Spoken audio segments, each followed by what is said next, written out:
Hello everyone, and welcome back into another episode of the Roblox Show. Today is episode 4, and today's guest is going to be a Roblox developer by the name of lightsynth. Hey everyone, what's up? I'm glad to be on this show, and thanks for inviting me over here, man. Kinda sounds like someone's pointing a gun at your head. Could be one of the moderators in JToH Discord. Yeah, so to explain, lightsynth, he is a developer for a Roblox game known as Juke's Towers of Hell. I believe he is a builder, he is a curator and contributor. He has built several towers and helped with lobby building of some zones and rings. And he's just a pretty influential guy in that community. And I thought that he would fit the role of the Roblox developer. So I decided to choose him for this episode. So I have a couple questions. A couple, more like about 12. I didn't count in specific. We should start off with the first question and not the second one. What were your first impressions of Roblox, and how did you discover it? How I discovered it was kind of a funny story. Like, back when I was a wee little lad, I know I'm sounding a bit Scottish there, but like back in school, when I was in primary school during the first few grades, I saw one of my childhood friends who my parents know their family. Like, we are pretty close together when it comes to that. I saw my childhood friend play a Roblox 𝗬𝗲𝗶𝘀 game, and that got me somehow hooked. He kind of wanted me to also play Roblox with him, and yeah, he has since. I started playing it. Like, this was somewhat of an 𝗬𝗲𝗶𝘀, which, you know, is really influential when you are a child. Like, whenever you play a game, you always get influenced by the smallest things on Roblox. In this case, for me, it was platforming, the platforming genre. I always tried out every single 𝗬𝗶𝗶. Like, I would just search up 𝗬𝗶𝗶 and then just do that. Every single 𝗬𝗶𝗶 that I could find, despite how unpopular it was. Ranging from, oh, do this by the 𝗦𝗪𝐴𝗪𝗀, I think. That's what really got me hooked into the platforming genre. I don't know, it's an interesting topic that I could elaborate on for a long time, because it was so influential that now that I'm working on this game, it's just, you know, it's kind of come full circle. I kind of want to influence others to, you know, let them know how you do this and how you actually play, how games like 𝗬𝗶𝗶 should look like. Not just, oh, floating in the air and do this and this and this. It's supposed to kind of be like Wipeout 𝗬𝗶𝗶, where there's a field around you and there's some platforming to do along the way towards the end. That's actually pretty insightful. So, because you played every 𝗬𝗶𝗶, that means you definitely played my old crappy Escape the Duck 𝗬𝗶𝗶 that was not free modeled. Escape the Duck. Escape the Mega Duck 𝗬𝗶𝗶. That was a great game. Alright, so question number 2. How did you find out about JToH? JToH? Or well, if it was 𝗬𝗀𝗀 back then. Yeah, I actually found out about 𝗬𝗀𝗀 way back in like January of 2019. I was an avid Survive Disasters 2 player, and I kind of looked up to 𝗬𝗲𝗀 at one point, the creator of the game, and I actually wanted to make a map for them at one point. Though ever since then, like, I finished the map and all, she's just given me radio silence, which is unfortunate. Oh. Yeah. I'm not gonna throw shade on 𝗬𝗲𝗀 here. I'm pretty sure that they're a really busy person and developer that's working on their own game. But to me, I just felt a bit left out and in the dark about it. But I still looked up to them. I played a lot of their games, and I just went to see what their inventory was like at one point. And particularly, I came across their badges, and then I just saw Beat the Tower of Madness, Beat the Tower of Anger. I was like, what the heck is this? I just decided to click on the badge, check out the place, and that's how I actually got into JToH. And I was a witness of 𝗬𝗲𝗀𝗡, which was one of the most polarizing dates, which was when Oburn2 gave the game to Juke back then it was Juke 5. Yeah, I I've heard, well, I've heard about that day, but I actually don't know too much. I mean, I could only imagine how awesome that day was. It was the best day ever. It wasn't really awesome. Let me clarify that right now. It was at a time when the game was in the middle of a crossroads. Either it dies or it can continue onward with Juke as the developer. Like, they were given a choice, and the people who played Shinkaito wanted the game to continue onwards because they were kind of disappointed that Kitty Cannon, which was Oberon's name back in the day, just kind of up and left after, you know, suffering from some kind of breakdown with the staff team they had. Alright, moving on to the third question. What is the first thing you contributed to JToH? Was it a tower, or was it, I don't know, something else?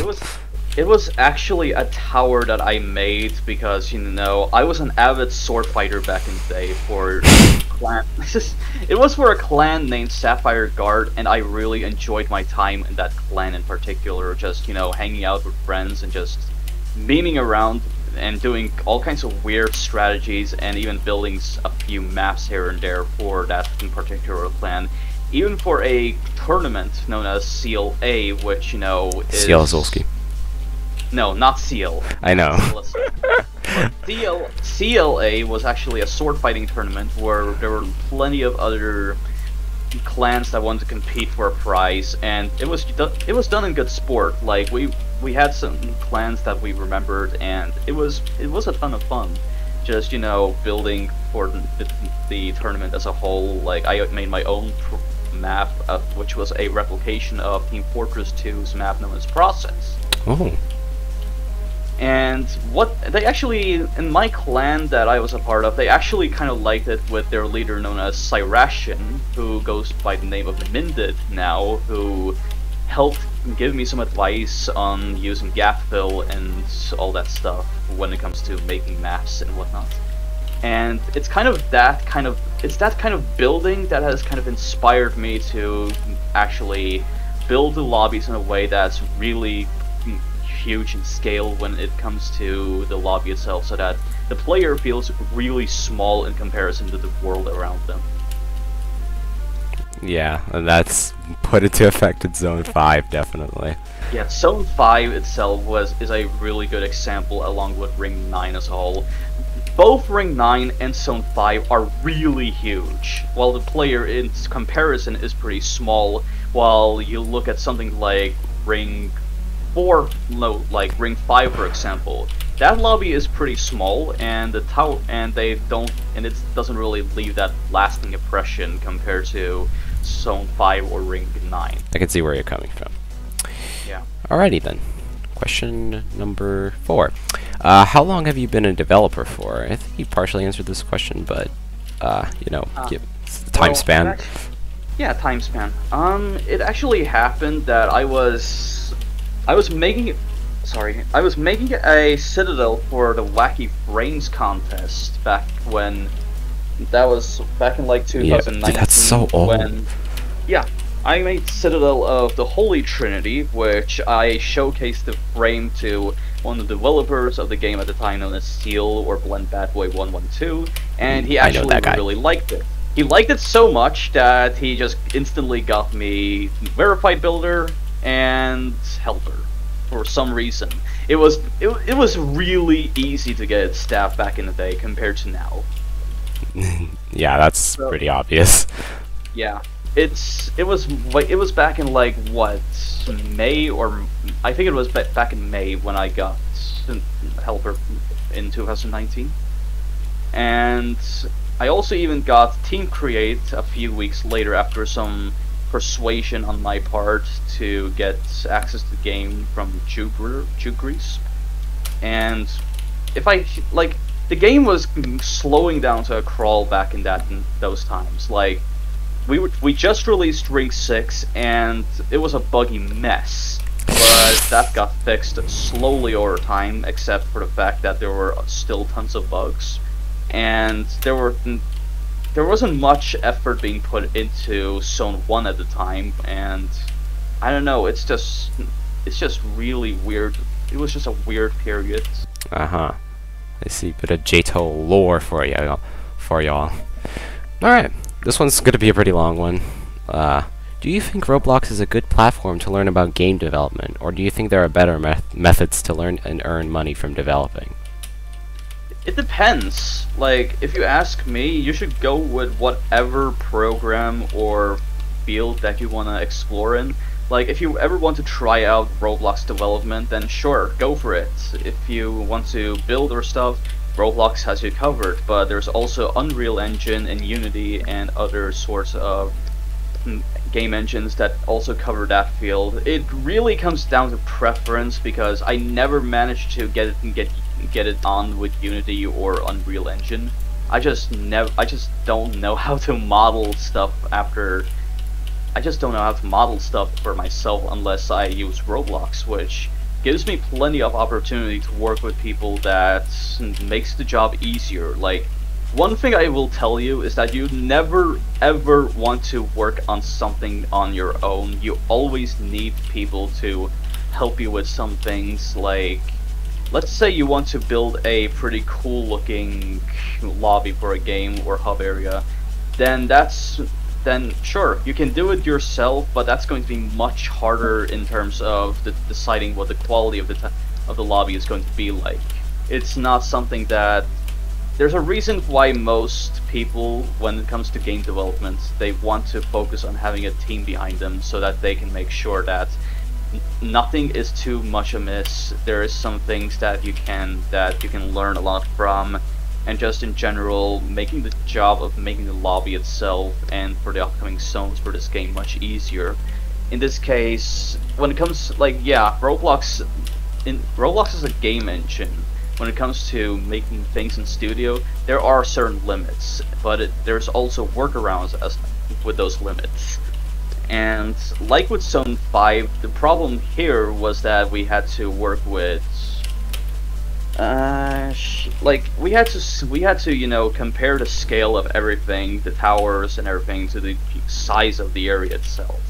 But in return, you can make anything look good with any engine, whether it be Unreal or Unity or Maya or Roblox Studio itself. Like, I know Roblox Studio gets memed on as the choice for little kids or teenagers that don't know any better about game development, but when you really look at something like the Hyperspace game, I think it was called, where they build a really huge freaking ship, like a really huge spaceship that's really well detailed, you realize at that point just how advanced Roblox Studio can be as a whole. Like, it's not, you can also script, for God's sake, and there's been games that have been made completely from the ground up that could be made as their own games in a way. It's really freaking impressive what you can do with the Roblox Studio program.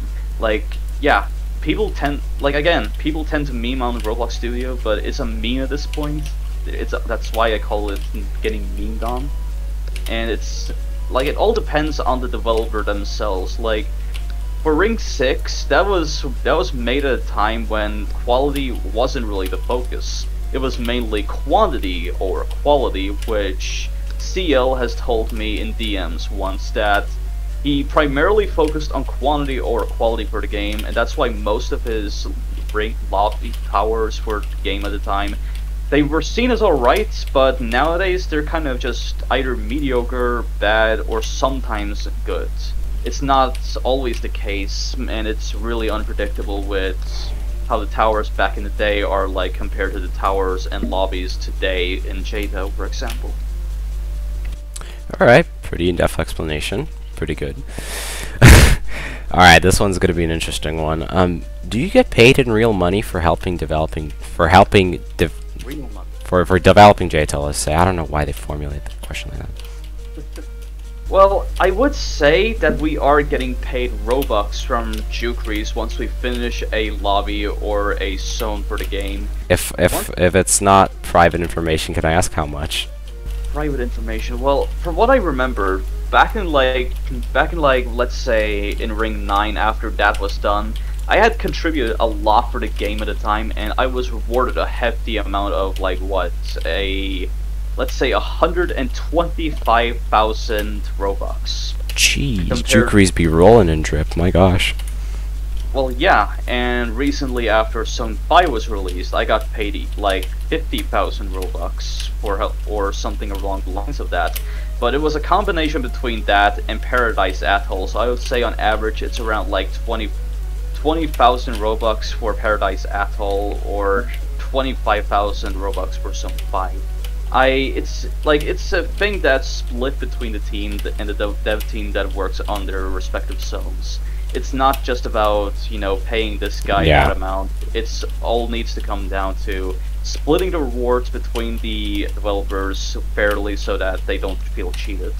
Most of the time, though, I don't really want to I don't want to throw shade on Juke here, but once it comes down to the payment itself, it takes quite a while for them to actually give us the Robux because they keep forgetting about it. And it's definitely kind of annoyed people like Psychotic Mute, who was a bit peeved that, oh, you still haven't paid us yet. Where's the payment for us?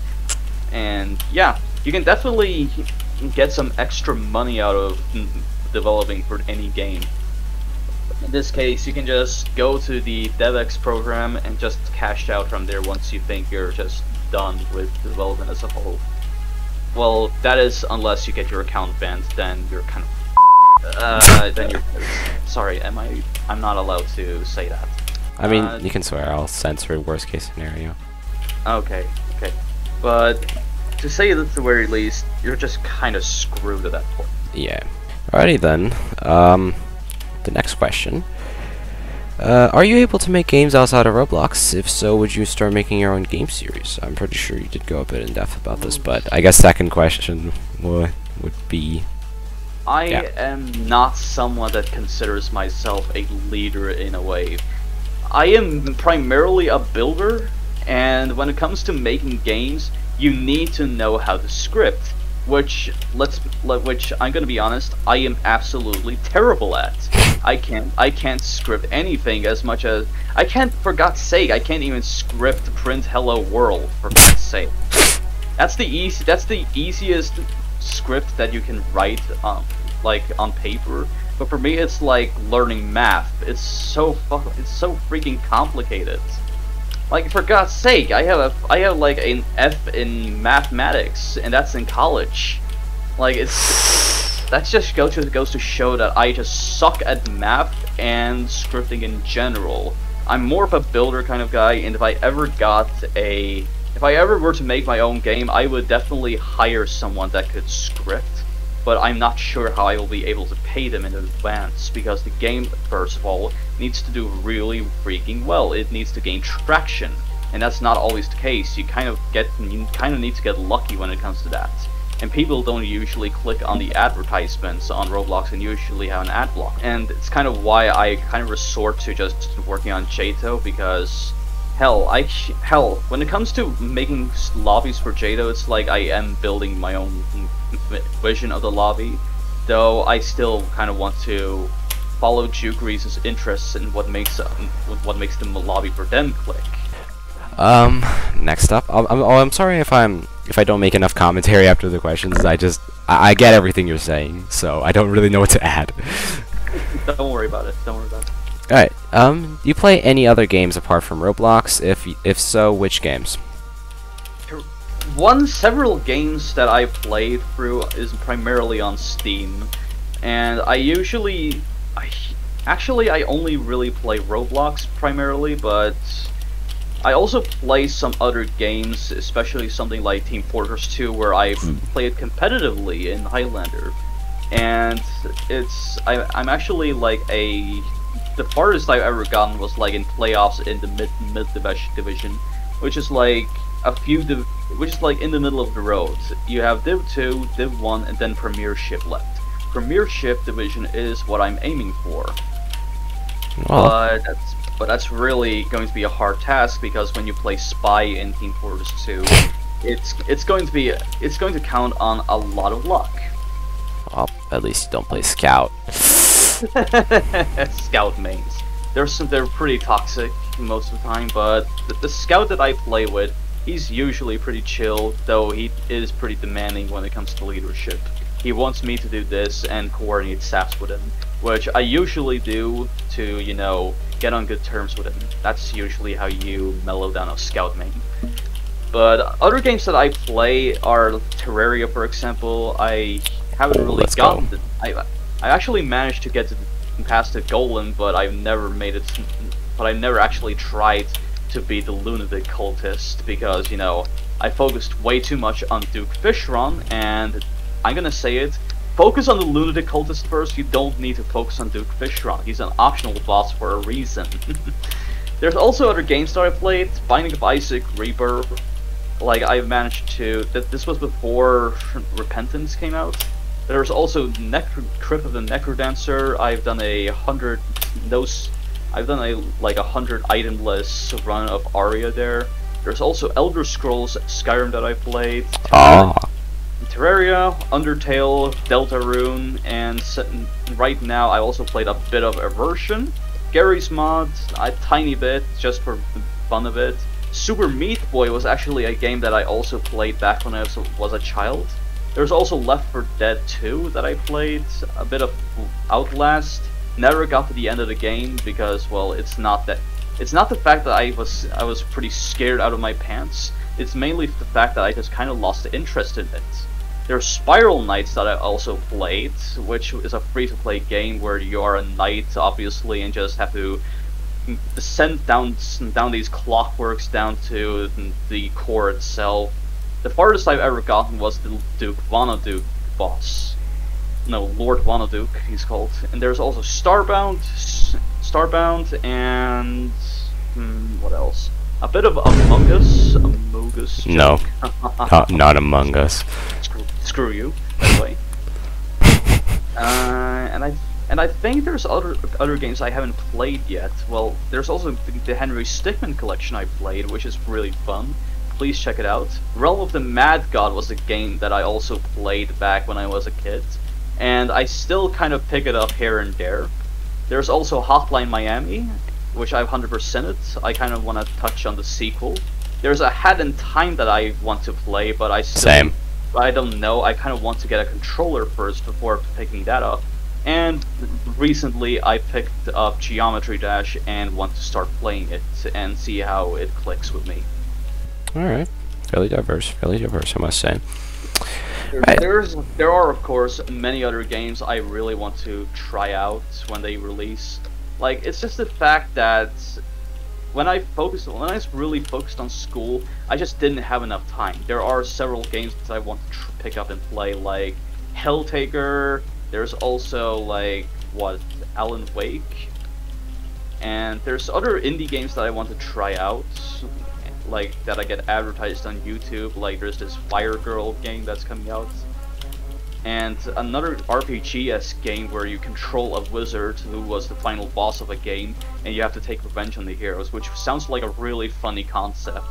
And that's something I am kind of sold on. You know, I can mostly relate with you. I have so many games I want to try out, but nor do I have the time or the money, actually.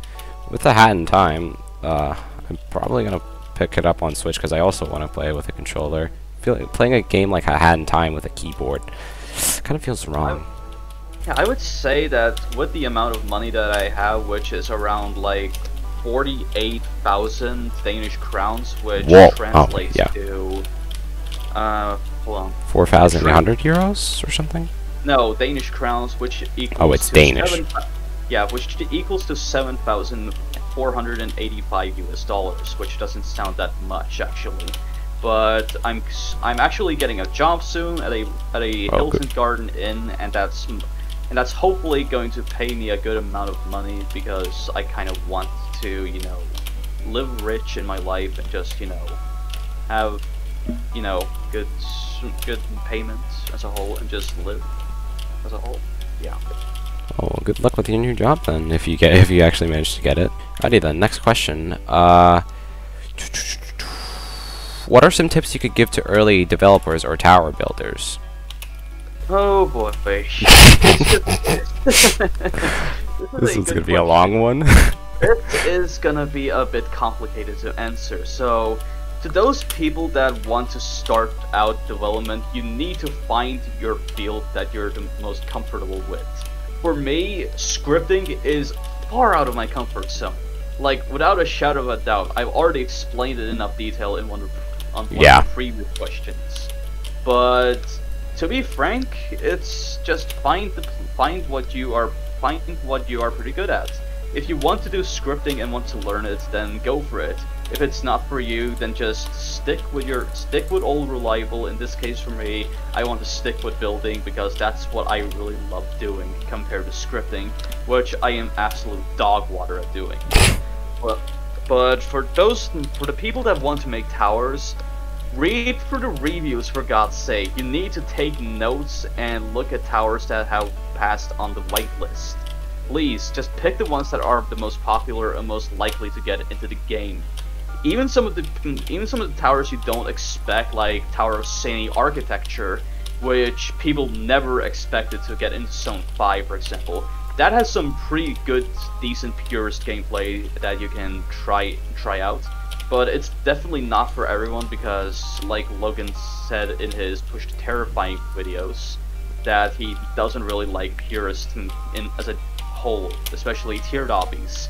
He said that tiered obbies are crap, don't play tiered obbies, as a motto. Again, I can respect it. I can respect it if you like tiered obbies. It's just not for me personally because, you know, why even do tiered obbies when there's not a whole lot there's not much reward for trying to beat it unless you're some kind of social outcast. But yeah, if you want your tower to succeed and even get in the game, you have to try the hardest you can, and for the love of God, playtest your freaking towers without no clip. I can't stress this enough that if you play towers with no clip, then you're going to miss out on some really annoying parts that you're probably going to miss on a no clip run. In a no clip run, you'll probably run into your fair share of hurdles and difficulty spikes that are going to make the tower or citadel you're building really freaking unenjoyable. Please, I cannot stress this enough. Don't use no clip while building your towers. Unless you're making a mechanic that requires trial and error to see if it works or not. Yeah. And lastly, please, don't focus on design first. Focus on enjoyment, gameplay, creativity, and finally design last. That's the key to success. And also, please read through the building tutorial guides on the JToH Discord. Just please do it, you'll thank me later, especially 𝗏𝗏, who writes all of these tutorials for newbies to make. What a giga chat. Like, please, just use common sense. Listen to people in tower feedback as well, and tower development if you're making something that, and then just say, hey, can you play this can you playtest this without no clip? Just remove your no clip, get people to playtest it, especially if it's something like what? If it's an easy to difficult tower, then there's no excuse to not put no clip away because that is a difficulty that anyone can beat if they put enough time and effort into it in the actual game itself. Yeah. Alright. Well, thank you for the answer, lightsynth. Next up we have the next question. Do ideas for towers come to you sometimes, or do you just sit down and decide you should make a tower? When you're a game developer for JToH and working on lobbies and stuff, it's pretty hard to actually sit down and actually get motivated to work on something because you're bouncing on so many projects at once. For me, there is obviously curation, and there's also Tower of Oblivion, Citadel of Heights and Depths that Juke is working on, and I don't know if I'm allowed to help on it. There's also Garden of 𝗏𝗏 that Juke wants me to help out with.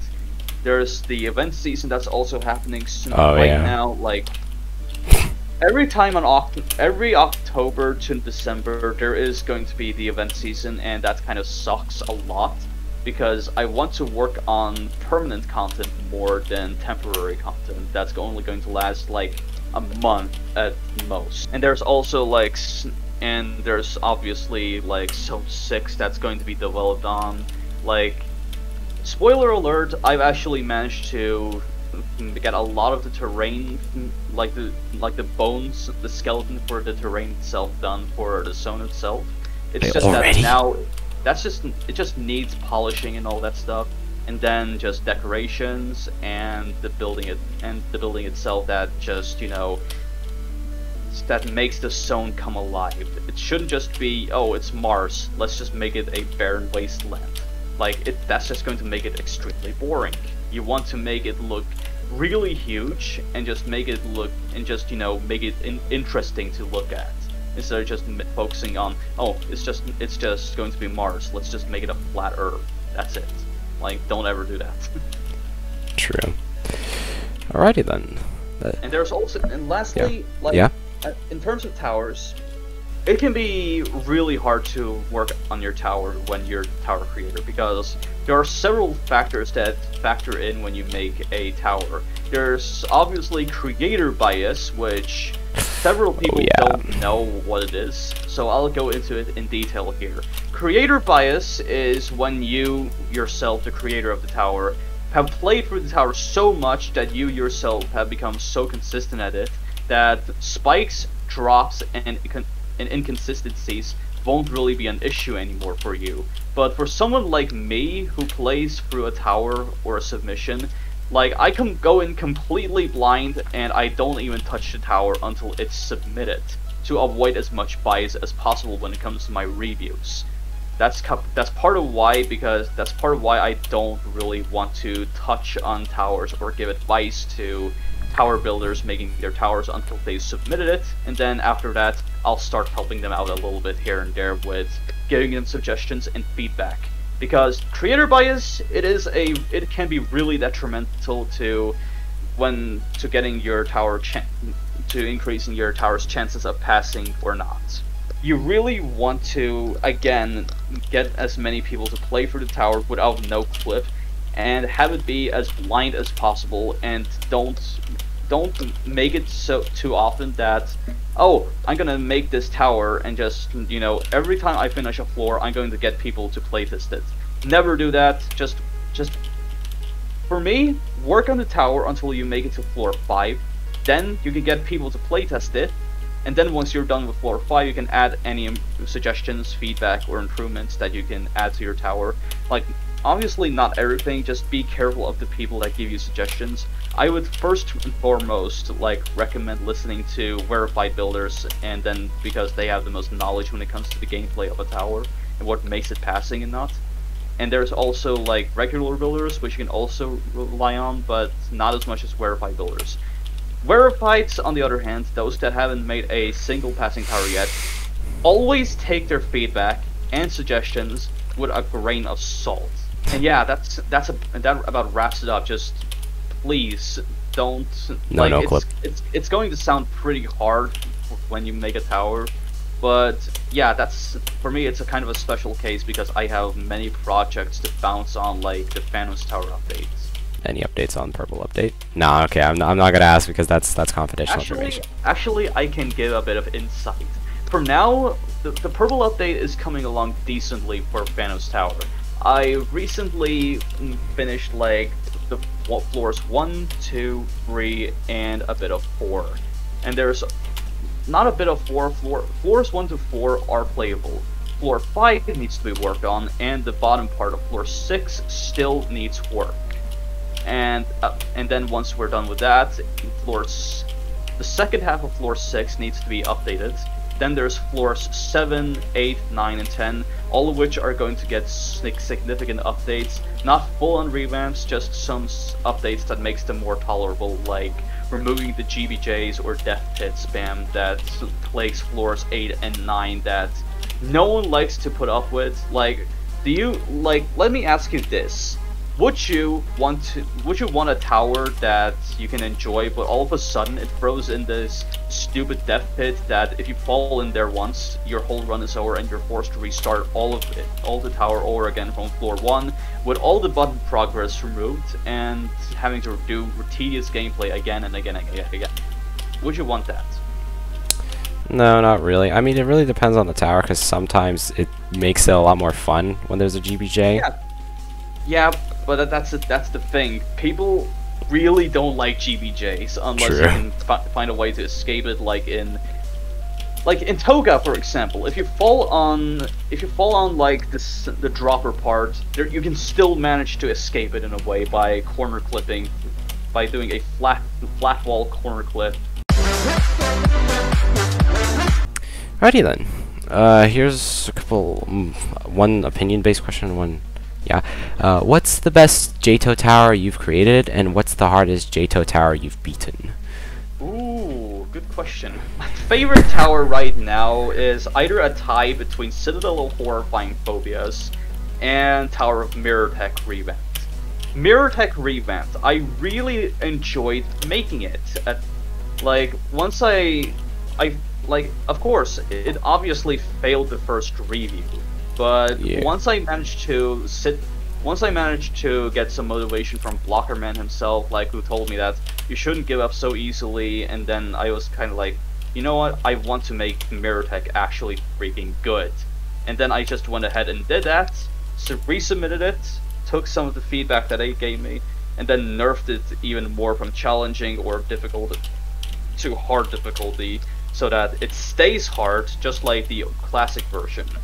Some people still consider it to be difficult, but I disagree with them. The only part that really makes it hard is floor 6, and even then, compared to every other tower that spikes up there, it's pretty tame in comparison. And then, you know, you have floor 7 and onward that actually have a regressive difficulty curve.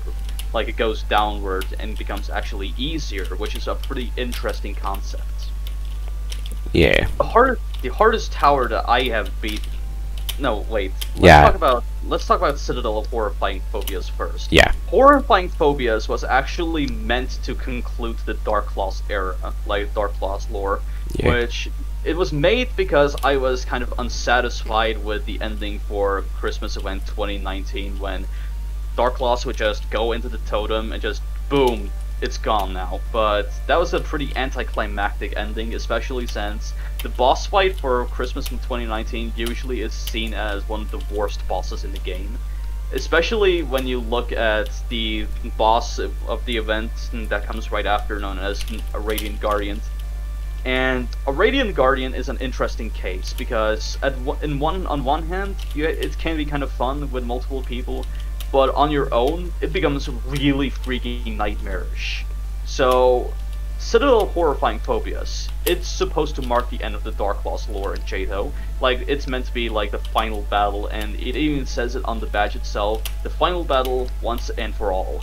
And it was originally meant to be a high to peak intense, but it got so much harder once you actually consider the fact that the Totem Mark II boss fight is really freaking long, and you also have the final boss after that can insta-kill you in the final phase, and it's primarily the stress and nerves at that point that get you. Yeah. And even then, the Totem Mark II, you can fall into lava potentially. If you're not careful, you fall into lava and you have like 5 lives, similar to the original Totem boss fight, except if you fall, you have to kind of try to get back up, and then, yeah, fall 5 times, and you have to start over from floor 1 and have to work your way up to floor 9, which is acrophobia, and everyone freaking hates the floor because it's the most nerve-wracking and stressful part. Because if you fall once on floor 9, which is a massive outside around the Citadel itself, before the mini-boss fight against Dark Claws, then yeah, your run at that point is basically over, but at the very least, it isn't too hectic or problematic getting back up to floor 9. And once you get past Dark Claws and make it to Heckfire Depths, then yeah, you have the true boss fight, which everyone knows and loves. And I really want to actually fix the problems it has. It's just that I am currently swamped with some projects right now. As for hardest the tower that I've beaten, it's an insane difficulty, so don't really judge my skill level. Oh hey, much. same, bro. I really want to push myself to do my first extreme, but all of them are pretty trash. Like, strategic mechanics is not my cup of tea, because Side A is torturous, and side B makes me want to split my skull in half because of its death pit spam. Like, fall once on floor B, on side B, and you're basically screwed. Even if you want to make it so that if you fall in the death pit on side B at, like, let's say floor 5, you get sent back to floor 5A, which is an interesting concept, but it's actually a significant nerf that will probably put it at insane difficulty. It's going to screw over people that want to do Totem as their potential first extreme difficulty. Then there's Terrifying Beauty, which I kind of want to do as my first extreme tower, because client objects is something that I can actually find myself enjoying. It's just that it has some spikes in here and there that kind of make it a pain to put up with. Externalizing Insanity, I don't really want to do, because externalizing Insanity, I don't want to do it. It's basically just trust spam gameplay, and if your tower basically at that point only uses one type of gameplay over and over and over again, in this case trust spam, then it's just going to get repetitive and boring, especially on the second half where you just keep falling down over and over again. It gets mind-numbingly tedious. Floor 9, there's Bloodthirsty Kinos, which I actually have managed to get pretty far in, but I can understand why it gets a lot of hate, because it's not for everyone, especially for Logan ISL, who personally despises it, despite having beaten it. There's, like, it's basically just a, you know those pillar towers where it's just one pillar in the center and you have to scale up it?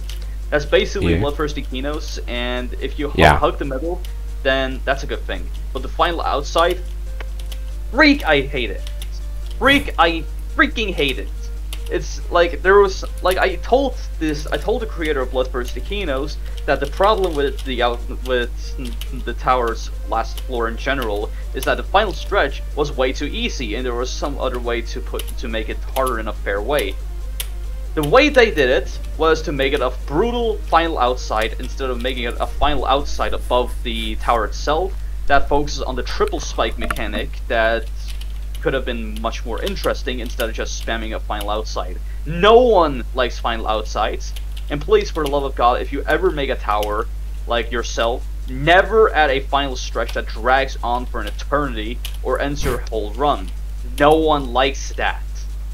As for Hopeless Hell, not purists, it's kind of okay, but I just personally don't really find it's just not my cup of tea.